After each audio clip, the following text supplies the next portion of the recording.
আসসালামু আলাইকুম। আজকে একটা ছোট ব্লগ নিয়ে চলে আসলাম। এখন কয়েক বছর ধরে ট্রেন্ড চলছে দূরে গিয়ে সেহরি করার। আমরাও কয়েক বছর ধরে করছি। তো সেই ট্রেন্ডিংয়ে আজকে চলে আসলাম পুরান ঢাকা এক্সপ্লোর করতে।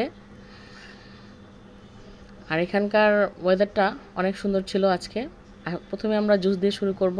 ঢাকেশ্বরী জুস কর্নার, এই দোকানটা অনেক পপুলার এখানে। ইডেন কলেজ পার হয়ে আজিমপুরের লাস্টে এটা। এখানকার ভিড় দেখে মনে হচ্ছে না যে এখন রাত 1টা বাজে। এখানে দেশি বিদেশি তরমুজ, আনারস, জাম্বুরা, মালটা, কমলা, সফেদা, ড্রাগন এমন কোনো ফল নেই যার জুস না পাওয়া যায়। আমি অনেকগুলো জুস ট্রাই করেছি। সবচেয়ে বেশি অবাক হয়েছি এখানে জাম এবং কদবেলের জুসও পাওয়া যায়।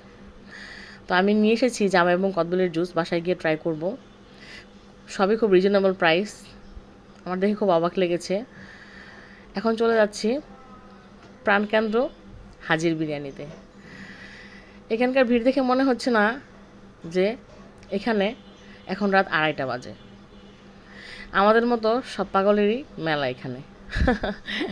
তো যাই হোক, এখন আমরা চলে যাচ্ছি ডেজার্ট খেতে। এখানকার বিখ্যাত লাচ্ছি এবং ফালুদা। ফালুদার যে টেক্সচারটা আমার কাছে খুবই ভালো লেগেছে এবং খেতে খুব মজা ছিল। আর লাচ্ছির কথা কি বলবো, দেখুন অবস্থা, এক নিমেষেই শেষ। এই তো আমাদের নাইট এক্সপ্লোর শেষ হয়ে গেল। এখন চলে যাবো বাসায় নামাজ পড়তে। ধন্যবাদ।